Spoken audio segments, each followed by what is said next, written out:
Hello friends, welcome to the video. ഇന്നാണെങ്കിൽ ഒരു cooking video ആണ് ചെയ്യുന്നത്. കരിപ്പോട്ടി കാപ്പി ഉണ്ടാക്കാമെന്ന് വെച്ച്.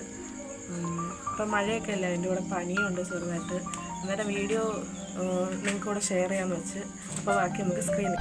കരിപ്പോട്ടി കഷ്ണം ഉണ്ടാക്കാൻ ഞാൻ ആദ്യം തന്നെ ഇവിടെ എടുത്തേക്കുന്ന ചെറിയൊരു അലൂമിനിയത്തിൻ്റെ കലമാണ്. ഇതിലേക്ക് ചെറിയ പീസുകളാക്കിയ കരിപ്പോട്ടി 250 ഗ്രാം ചേർത്ത് കൊടുക്കുക. പിന്നീട് നമുക്ക് വേണ്ടത് ഒരു പിടി തുളസിയിലയാണ്. തുളസിയില ഈ തറയോട് വെറ്റിക്ക് ചേർന്ന് നിൽക്കാതെങ്കിൽ മണ്ണ് കാണും, അതുകൊണ്ട് നല്ല വൃത്തിയായിട്ട് കഴുകിയിട്ടെടുക്കുക.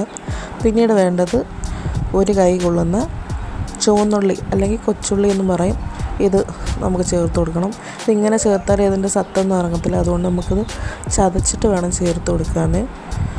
ഞാനാണെങ്കിൽ ഇതിപ്പോൾ ഇവിടെ ചതച്ചെടുത്തിട്ടുണ്ട്, അതുകൂടെ ചേർത്ത് കൊടുക്കാം.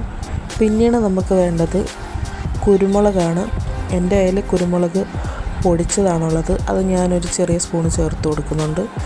നിങ്ങളുടെ കയ്യിൽ പൊടിക്കാത്തതാണെങ്കിൽ ചതച്ചിട്ടാലും മതി, ഒരു സ്പൂൺ അതിൽ കൂടുതലുണ്ട്. പിന്നീട് നമുക്കിതിലേക്ക് 1/4 സ്പൂണ് മഞ്ഞൾപ്പൊടിയും കൂടെ ചേർത്ത് കൊടുക്കണം.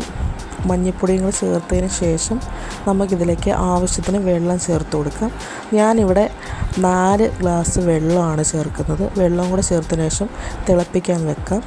ഇത് തിളയ്ക്കുന്ന സമയം കൊണ്ട് നമുക്കിതിലേക്ക് ഒരു ചെറിയ പീസ് ഇഞ്ചിയും കൂടി ചേർത്ത് കൊടുക്കണം. ഇഞ്ചി ഞാനിവിടെ ഏകദേശം ചതച്ചെടുത്തിട്ടുണ്ട്. ഇഞ്ചി ചതച്ചെടുത്ത സമയം കൊണ്ട് തന്നെ നമുക്കിത് തിളച്ചിട്ടിട്ടുണ്ട്. ഇഞ്ചിയും കൂടെ ചേർത്തതിന് ശേഷം നമുക്ക് തീ കുറച്ച് വെച്ച് 15 മിനിറ്റ് തിളപ്പിച്ചെടുക്കണം, അടച്ച് വെക്കണം. തിളച്ചിട്ടിട്ടുണ്ട്. ഇനി നമുക്കിത് അരിച്ചെടുക്കാം. ഇത് അരിച്ച് എടുക്കുമ്പോഴേക്കും നമ്മുടെ കഷായം റെഡിയാവും. അപ്പോൾ നമ്മുടെ കരിപ്പോട്ടി കാപ്പി ഇവിടെ റെഡി ആയിട്ടുണ്ട്. തൻ്റെ ഞാൻ കുടിച്ച്, പിന്നെ എനിക്ക് ഒരുപാട് ഇഷ്ടപ്പെട്ടു. നിങ്ങളും വീട്ടിൽ ട്രൈ ചെയ്ത് നോക്കുക. ഇപ്പോൾ മഴയൊക്കെ അല്ലേ, അതിൻ്റെ കൂടെ പനിയൊക്കെ കാണും. അന്നേരം നിങ്ങൾ വീട്ടിൽ സൗകര്യം പോലെ ഉണ്ടാക്കി നോക്കുക. പിന്നെ അഭിപ്രായങ്ങൾ കമൻറ്റ് ചെയ്യുക. അതുപോലെ തന്നെ എൻ്റെ ബാക്കി വീഡിയോകളും ചാനലും ഉണ്ട്, നിങ്ങളുടെ സൗകര്യം പോലെ പോയി കാണുക.